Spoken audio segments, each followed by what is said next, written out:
their remarkable achievements in recent years.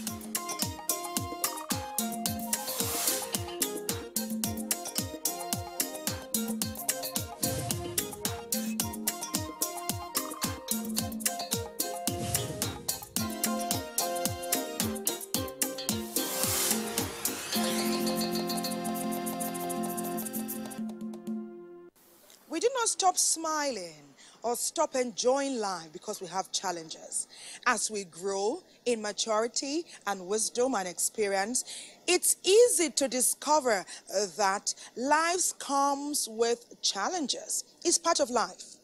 For example, Alex Miles says this, that we're never broken, we're just breaking through.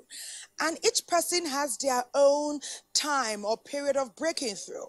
For somebody, it could be 5 years. For some, it's just a year. For some, it's 6 months. For some, it's a decade. We've heard stories of couples giving birth after 20 or 25 years. So who says it can't happen for you? Keep hope alive. Let's listen to this.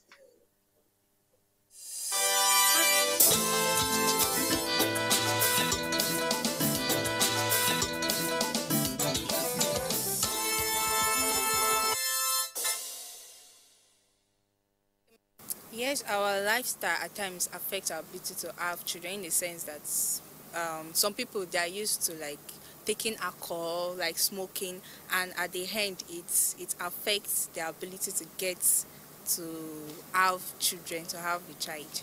It may and it may not.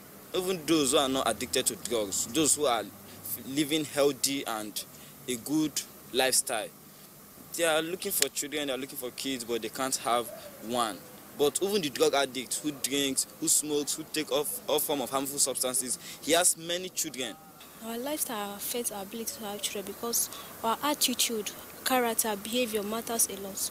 The way we behave to our elders and many people can affect our children, our ability to have children. I think it depends on the perspective of how people see it, because I've seen a situation whereby good people that are having kids. There are also bad people that do bad things that still have kids. And there's also a situation whereby you say a righteous man or a person that is doing a good life cannot be able to have a child. So they think it depends. They will go to the hospital to check themselves, like medical checkup, to know if anything is wrong. Then if at all anything is wrong, they'll rectify the problem. Like the doctor will rectify the problem, give them advice, or give them something to treat themselves, or better still, they'll keep praying and have patience for God to answer their prayers and grant them a child.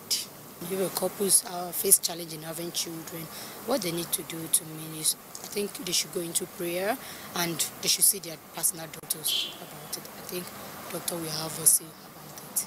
I think they should keep on trying. First and foremost, they need to go to the hospital and consult the doctors, and from there, because I would use my sister as an example.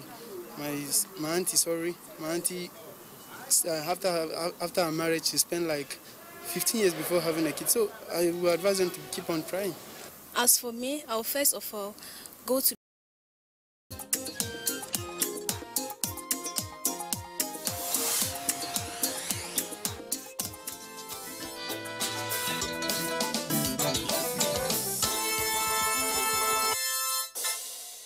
Stop smiling or stop enjoying life because we have challenges. As we grow in maturity and wisdom and experience, it's easy to discover that life comes with challenges. It's part of life. For example, Alex Miles says this, that we're never broken, we're just breaking through. And each person has their own time or period of breaking through.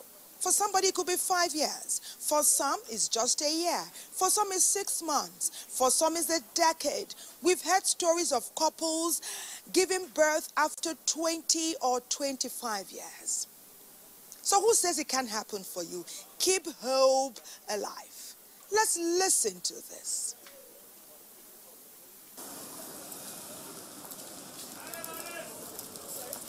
Research shows that one's diet can have a positive or negative impact on one's ability to have a natural conception, that is, to conceive and bring forth a child. As a matter of fact, studies say that you can pack your diet rich with foods that increase your ability to conceive.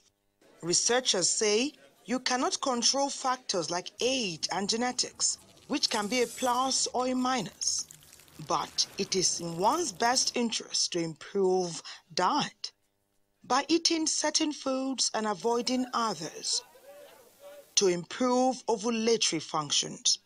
Sarah Krieger goes further to say that eating as if you are already pregnant can actually help prime your body for conception. Sarah is a nutritionist. Some studies also say that the following should be included in the diet regularly: fruits and vegetables, fats, talking about plant-based fats. Let's move on to carbohydrates. Research shows that more complex carbohydrates are good for women who want to conceive.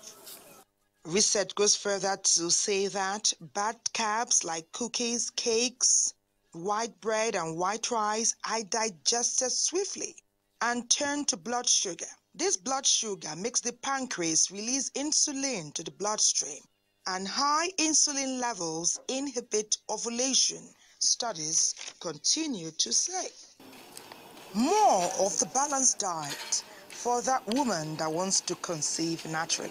Talk about protein, zinc, iron.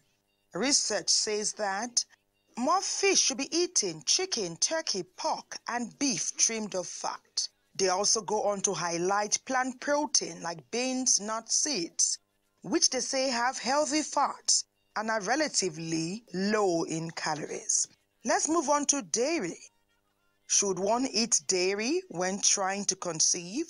Researchers say that it's advisable to consume 1 or 2 servings a day of whole milk or other full-fat dairy foods, such as yogurts and other low-fat dairy. Sugar, for example, should be greatly reduced or completely removed from the diet. Use less processed sweeteners. Avoid fruit juice, energy drinks, sweet teas, and sugared sodas. Avoid caffeine, coffee, tea, and alcohol. If taken at all, should be taken in moderation. Include foods with vitamins.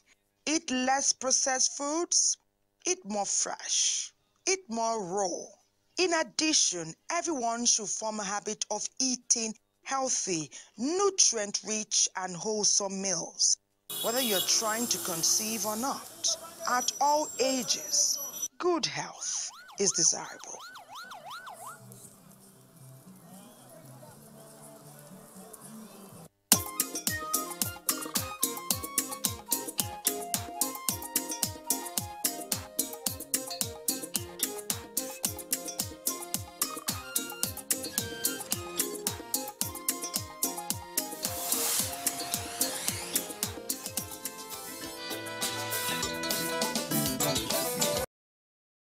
Hope-giving quote. Of course, we remember Alice in Wonderland. Many of us read the book Alice in a Fairy Tale Land when we were growing up. So, it's with that fairy tale glow I tell you this one.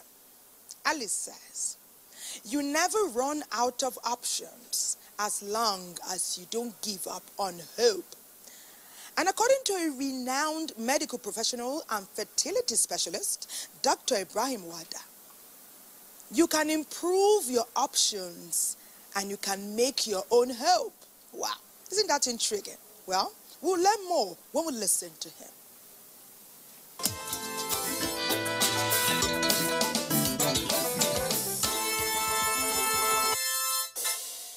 Clear and dangerous side effects. I think I can digress to say that. Equal for the man as equal for the woman. You're aware that unprotected promiscuity, that's what we doctors want to look at it as, because there are preventive measures. Sexually transmitted diseases include like gonorrhea, syphilis, and the like. HIV is another thing. So these are ABC to the world to know.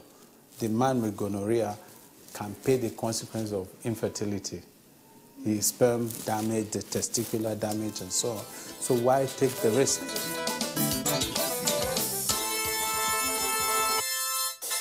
It's not obvious from the outside, but it's when we test as doctors, we can see those long-term sequelae. But while he's got the gonorrhea, the frequent go to ease yourself and come back, and the pain and the discharge, they can be obvious until it goes into a chronic state. There are other infections like chlamydia. Those are the ones that can be silent, and they do the destruction even worse.